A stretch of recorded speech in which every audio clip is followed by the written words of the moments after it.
Welcome back, everybody, to another deep dive. And today we're going to be looking at a really fascinating section of the Gospel of Mark. Okay. Specifically, chapter 6. This one is just packed full of contrasts Right. and really interesting moments that test the disciples' faith.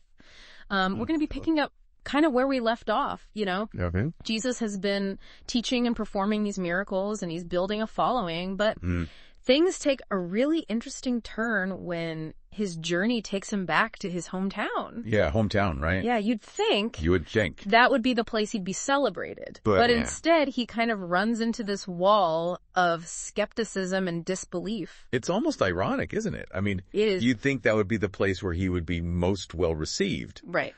But we see that's not the case. It's not the case at all. And Mark even tells us that his own family and neighbors Oh, yeah. doubt him. Like, they question his wisdom. They question the miracles. They even refer to him as the carpenter. Right, just the carpenter. Yeah. So it really highlights that whole, a prophet is without honor in his own hometown. Yeah, absolutely. And you know, it's not just about, Right.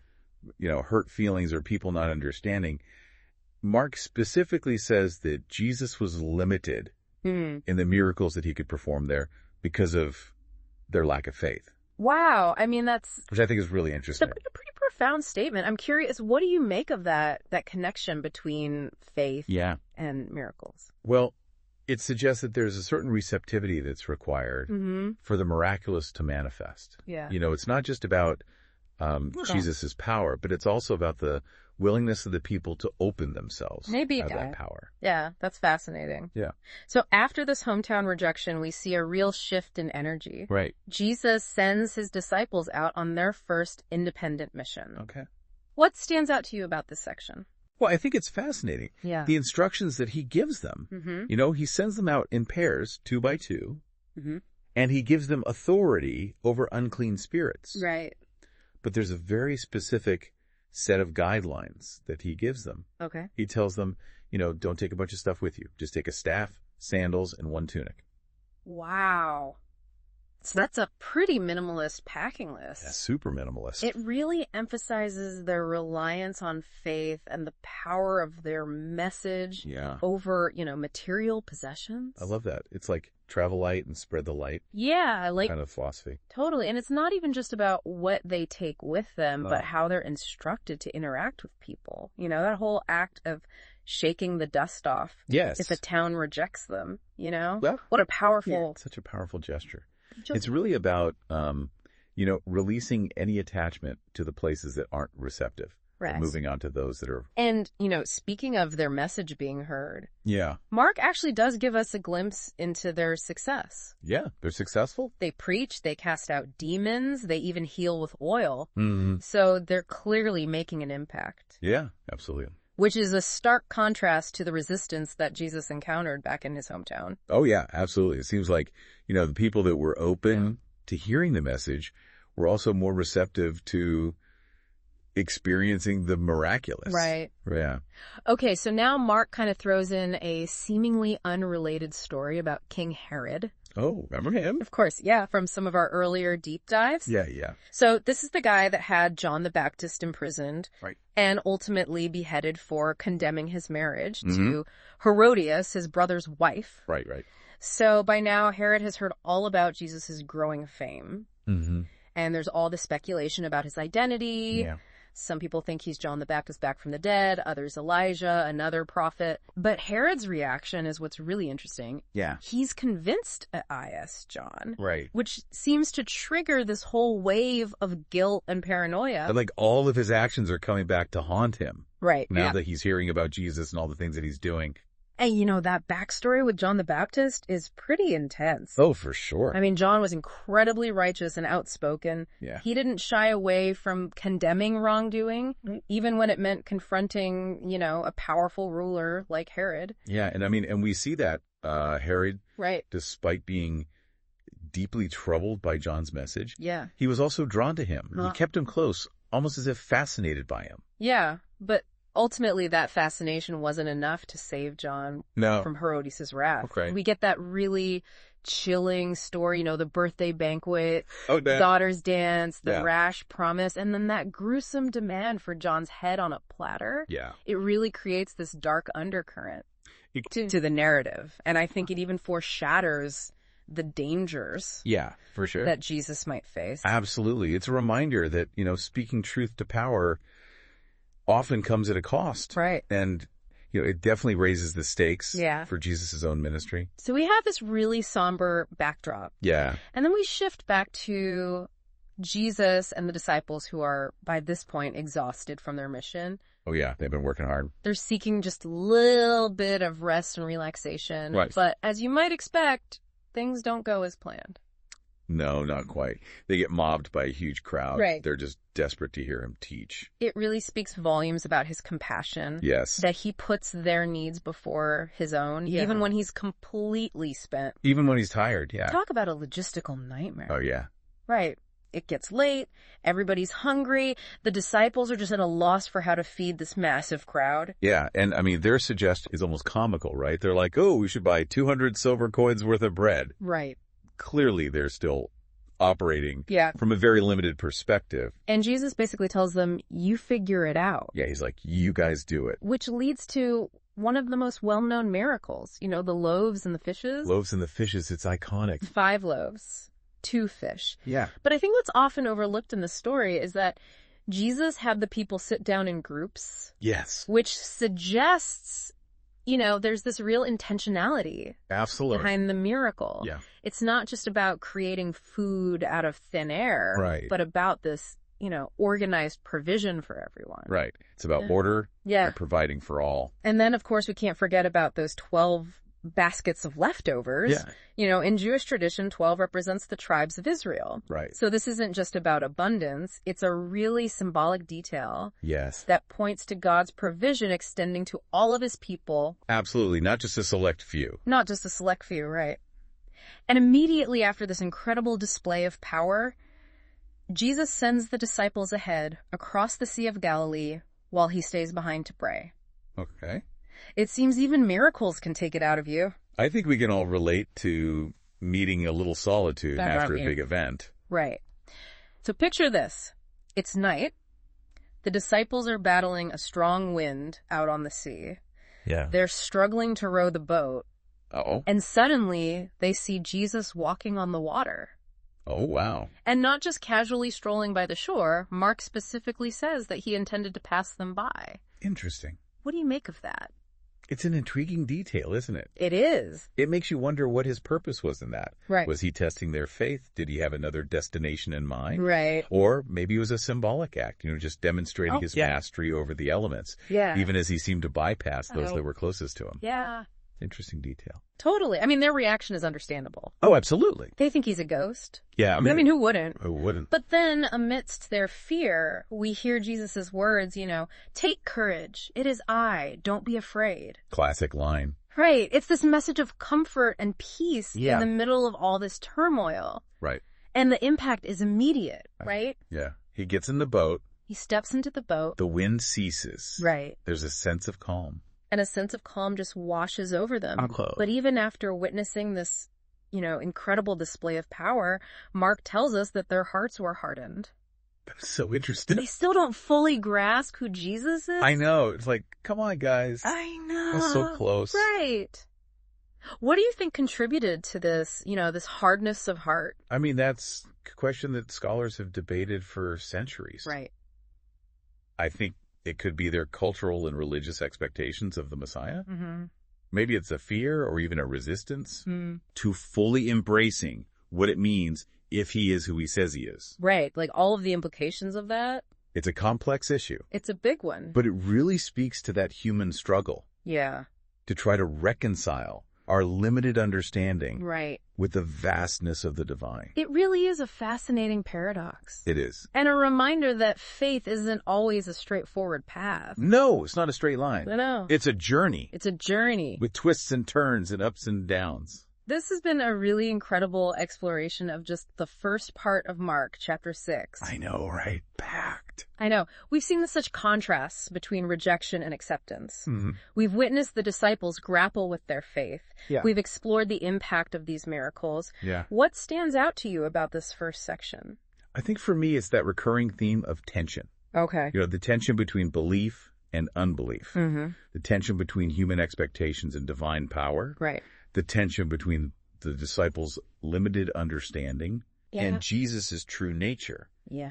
And I think Mark is very intentional about this. Okay. I think he wants us to lean into that tension, to wrestle with the complexity of it, Right. to resist the temptation for easy answers. Man, that's such a powerful takeaway. Yeah. And I think it sets the stage perfectly Yes. for what's to come in the rest of the chapter. Yeah. So buckle up. Yeah. It really makes you think, doesn't it? They've seen him perform these incredible miracles, right. heard his teachings, Yeah. witnessed his compassion firsthand, Yeah. yet there's still this disconnect.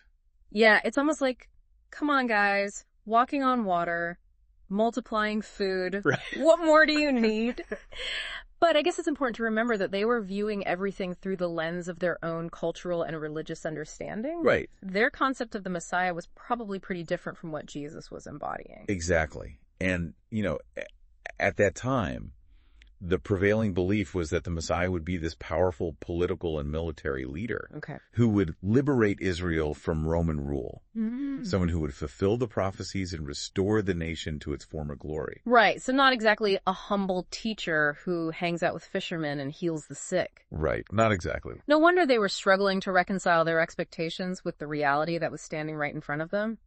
And, their hopes were so deeply rooted in this desire for earthly power and deliverance. Yeah. The idea of a suffering servant who would ultimately die for the sins of humanity. That was a radical concept that challenged everything they thought they knew. Yeah, it makes their struggle a little bit more relatable. Yeah. Even if it's still a little frustrating for us looking back on it. It's like we can see the bigger picture. Yeah. But they're still trying to piece it all together. Absolutely. And this isn't just some historical curiosity. Right. It speaks to the ongoing challenge, I think, of aligning our own preconceived notions Right. with the reality of faith. Yeah, we all bring our own baggage. Yeah. And expectations to our understanding of the divine. That's a really good point. Yeah. It makes me wonder if those hardened hearts that Mark describes are less about stubbornness and more about this struggle to let go of really deeply ingrained beliefs. That's a really insightful observation. Yeah. It's so much easier to hold on to what's familiar, Right. even if it's limiting, Yeah. than to embrace something that's radically new Yeah. and potentially disruptive. So if we kind of connect this back to the bigger picture of Mark's gospel, Okay. what are we seeing here? Well, I think Mark is very intentional about highlighting the disciples' struggles with understanding.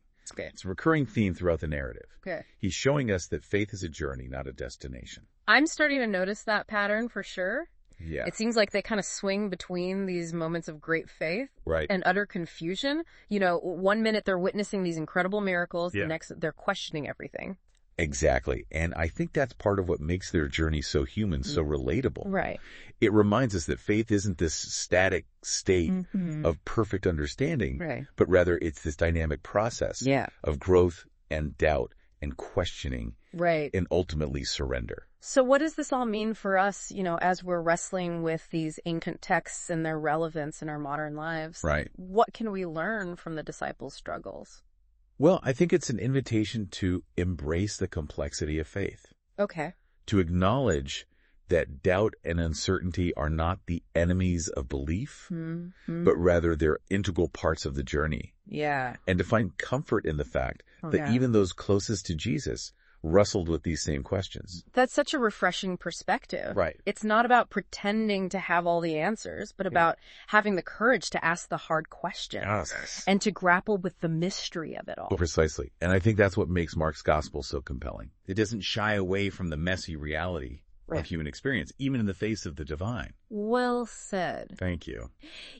As we've been discussing all of this, I keep coming back to that question about the disciples' expectations of a Messiah. Yeah. That idea of a triumphant political liberator versus a suffering servant. Right. That's a striking contrast. Yeah. That really highlights the clash between, human desires Yeah. and divine plans. And it makes me think about how often our own hopes and desires can cloud our judgment, we project our own visions onto the world. Yeah. And then we get disappointed when reality doesn't conform. That's such a keen observation. Right. It's a very human tendency to try to fit the divine into our own pre-existing boxes. Totally. It's like we want God to fit into our neat little categories. Right. Instead of allowing ourselves to be challenged and transformed by the vastness of who God is. It's like we want a God who will rubber stamp our agenda. Yeah. Instead of surrendering to a God who might lead us down some unexpected paths. It's a good reminder to stay open to the possibility that things might unfold a little differently than we expect. That sometimes the greatest triumphs come through these unexpected paths. Absolutely. And that sometimes the most profound lessons are learned through struggle and questioning. Right. Not through blind obedience or easy answers. Right. It's in those moments of wrestling and questioning that we can discover a deeper, more authentic faith. Exactly. It's all part of the journey. Yeah. Okay, so before we move on to the final part of our deep dive into Mark chapter 6, I want to leave our listeners with this thought. Okay. We've talked a lot about the disciples' challenges in understanding Jesus' true nature. Right. But what about the people he healed? The ones who witnessed his miracles firsthand? Right. What impact did those experiences have on their understanding of who he was? That's a brilliant question. And it leads us right into the next part of our exploration. It's fascinating to think about, the impact of Jesus' miracles on those who witnessed them firsthand. We've been focusing so much on the disciples and their struggles to understand. But what about all those other people whose lives were touched by his healing power? Yeah, it's a great point. The perspectives are often overlooked, but they offer a really valuable insight into how Jesus was perceived by the everyday people he encountered. Right. Like, were they more open to accepting him as the Messiah because they had experienced his power in such a tangible way? It's definitely possible. I mean, think about the story of that woman who touched Jesus' cloak, hoping to be healed. Oh, yeah. The one who had been suffering for years and had spent all her money on doctors, but nothing had worked. Right, and her faith was so strong that she believed that even just touching the edge of his garment would bring healing. And it did. It's a beautiful testament to the power of belief. It is, and I love how Jesus responded to that faith even in the midst of this bustling crowd. Right, he felt the power go out from him, and he stops and asks, "Who touched me?" Right, even though he's surrounded by all these people, right. He's attuned to that individual connection. It's so personal. That plea for healing. Yeah, and her response is just as powerful. Oh, absolutely. She falls at his feet, trembling, and tells him the whole truth. Yeah, there's such a vulnerability and an honesty there. Yeah. It really speaks volumes about the depth of her faith. Yeah. And the transformative nature of that encounter.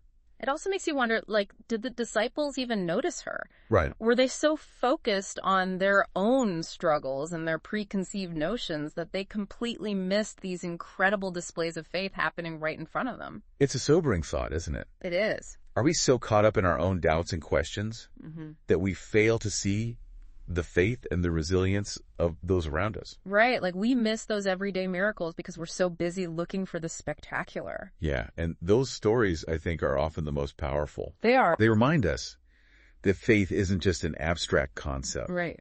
But it's a lived experience that can bring hope and healing even in the most difficult circumstances. Absolutely. And they offer us a glimpse into the transformative power of encounter. Yeah. The way a single touch, a word of encouragement, or a moment of shared vulnerability can really change a life. Okay, so we've explored the contrast between rejection and acceptance. Yeah. We've witnessed the disciples grappling with their faith. We've pondered the impact of miracles on those who witness them. Yeah. As we wrap up our deep dive into Mark chapter 6, what stands out to you as the most significant takeaway? I think the biggest takeaway for me is that faith is a journey, not a destination. It's a process of wrestling with questions and confronting our own limitations and ultimately surrendering to something that's bigger than ourselves. Right, and that journey is often messy and unpredictable and full of surprises. Absolutely. Yeah, it's about embracing the tension. The mystery. The constant unfolding of understanding. It's not about having all the answers, but about being open to the question. Yeah. And allowing ourselves to be transformed along the way. This has been such a great deep dive. It has. I always learn so much from our conversations. You too. I hope everyone listening is leaving with a renewed sense of wonder Yeah. and a deeper appreciation for the complexities of faith. Absolutely. You know, and maybe even a desire to continue exploring these ancient texts and asking their own questions. That would be fantastic. And discovering the treasures that lie hidden within these stories. Yeah, to find their own place within this grand narrative of faith and doubt and the ongoing search for meaning. Thanks for joining us on this deep dive into Mark chapter 6. It's been a pleasure. And until next time, keep exploring, keep questioning, and keep the faith.